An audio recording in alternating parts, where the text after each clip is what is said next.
गतकाली शपथ ग्रहण करने पर विधिबद्ध भाव राज्यर भार संभाली मुख्यमंत्री मोहन चरण माझी। तेबे एने आज सकाळे मुख्यमंत्री अन्य दुई उपमुख्यमंत्री पिपिली और सत्यवादी विधायक एवं बालेश्वर पुरीर सांसद सुआंडरे पहुंची। प्रथमे उत्कलमणि गोपबंधु दास षठी घर परिदर्शन कर सेठरे श्रद्धा सुमन अर्पण करथिले। एहापरे गोपबंधु प्रतिमूर्ति रे माल्य अर्पण कर श्रद्धांजलि ज्ञापन करथिले। गोपबंधु गाँ बुलिबा परे अंचलर विकास नहीं लोकों सह कथा होइथिले। मुख्यमंत्री मोहन माझी कहते जे सुआंडर विकास पाई कार्य करने को सरकार प्रतिश्रुतिबद्ध। जे ए सरकार आसीबा पूर्वरु ओडिसा रे ओडियांकर अस्मिता उपरे अनेक प्रश्न सृष्टि होता और संकट आसी जाइछि बोले चर्चा मध्य होउतला। से बड़ी परिस्थिति रे भारतीय जनता पार्टी ओडियांकर अस्मिता को सम्मान दे किभली भाव में तार सुरक्षा दियाजिबो, ओडिया को सम्मान दियाजिबो और सेथिपाई नुआ सरकार आसिला परे ताहा उपरे संपूर्ण भाव में ओडियांकर भावना उपरे ओडियांकर अस्मिता उपरे सम्मान देकरी काम करिवे एवं तांकु शीर्ष रे रखिवे। ये कथा को जहाँ सरकार बीजेपी कहितला ताहा जी सरकार कार्यकारी करिया पे जाइछंती। एवं गतकाली जेतेबेले शपथ पाठ उत्सव थिला ता पूर्वरु सकाळु जो माने ओडिया अस्मिता उपरे आज ओडिया को सम्मान देकरी आज स्वतंत्र भाव में उत्कल प्रदेश गठन करबा ठारू ओडियांकर सम्मान कथा अस्मिता कथा जो माने आज बंचाई रखिथिले सेही परपुत्र मानकु पुष्पमाल्य अर्पण करी तांको सम्मान दिया जाइथिला। एवं महाप्रभु जगन्नाथ को दर्शन करी आज जी आम ओडियार मुख्य अस्मिता जी ए ओडिया जाति को आज सम्मान दे बंचाई रखिछंती सेही उत्कलमणि गोपबंधु दास तांकर जन्मस्थान स्वांड को आसी ताको सम्मानित करिबा पुष्पांजलि अर्पण करिबा ये राज्य सरकार प्रमुख ये भूमिका रही। एवं आज ताहा मध्य संपूर्ण भाव में एठी ओडिशा सरकार एठी आइछंती। मो सहित आमर डेप्यूटी सीएम केवी सिंधु आइछंती।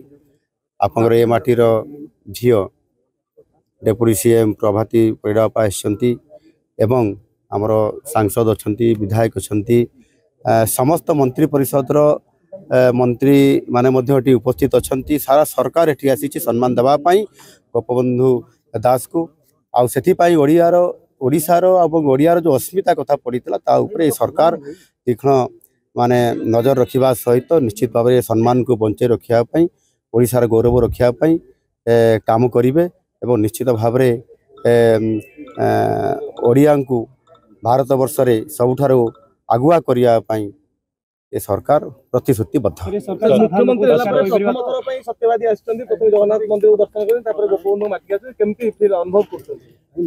एठी निश्चित भाव में ए माटीर समस्त जो माने संतान अछंती पुरीर एवं विशेष करिकि ए गाँव रो मु समस्त को देखिली आज चमत्कार भाव में ओडिशा सरकार को स्वागत करिसंती एवं सेमाने आमको मध्य सम्मान करिकि जेभली भाव में एठी ओडियार अस्तित्व को आज एठी बजाई रखिसंती ता निश्चित भाव में धन्यवाद पात्र। आपण माने आमको स्वागत करिसंती। आपण मानकु जो माने एठी अछंती गाँव रो एवं ए जिल्लार समस्त जनसाधारण को आम सरकार तरफ मु बहुत बहुत शुभेच्छा दउछि एवं धन्यवाद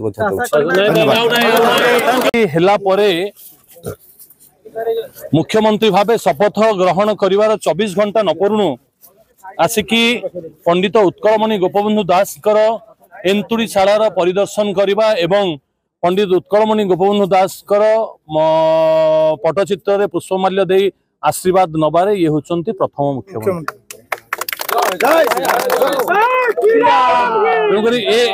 ये सत्यवादी माटी होची ये त्यागर माटी ये भोगर माटी नुहे ये होची स्वाभिमानी मनीषंकर माटी। मु आपण मानकु निर्वाचन समय मु कहिथिली जे ए सत्यवादी माटीर समस्त युवक माने माँ माने भौणी माने माने स्वाभिमानी एवं स्वाभिमान परिचय देइचंती। गत निर्वाचन रे दलगत निर्विशेष रे ए दलगत निर्विशेष रे ए माटीर स्वाभिमान रखिचंती। मु आज आपण मानक माध्यम रे मोर समस्त गुरुजन माँ मानक भौणी मानक मो प्रणाम ज्ञापन करुच्ची नमन करुच्ची तांको पाद तले। आज आमर माननीय मुख्यमंत्री आसिकी ए जगह परिदर्शन करने पर एवं काली जो ऐतिहासिक निष्पत्ति निगला प्रभु जगन्नाथ महाप्रभु जगन्नाथ चारिद्वार खोलिबार कथा एवं आगामी दिन में जो आमर धानर क्विंटाल पिछा वृद्धिर जो कथा 3100 टंका को वृद्धि ता सहित जो कथा मुख्यमंत्री प्रधानमंत्री कही जे सुभद्रा योजना ओडिशा रे लागू हबो जदि ओडिशावासी मते आशीर्वाद करंती एवं जदि आशीर्वाद ओडिशावासी मते आशीर्वाद करंती नारायण जदि आशीर्वाद करंती ताहले मो ओडिशा को भारत वर्ष रे एक समृद्ध राज्य भाव गढ़ी तोलिया पई संपूर्ण प्रयास जारी रखिबी।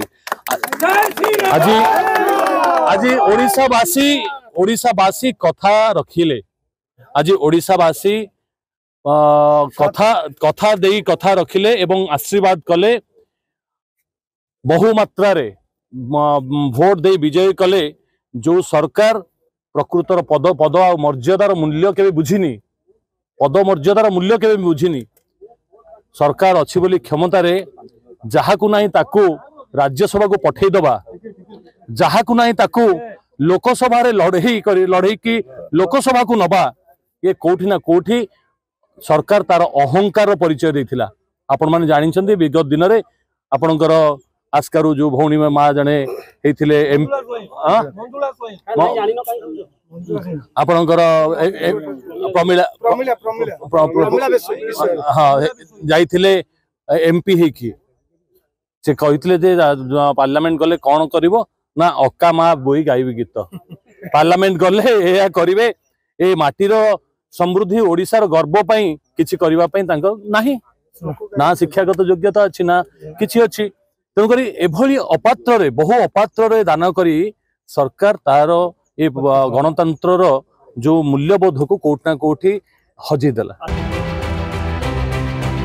गोप्रो जयंत कुमार सेठी रिपोर्ट रिपोर्टर्स टुडे।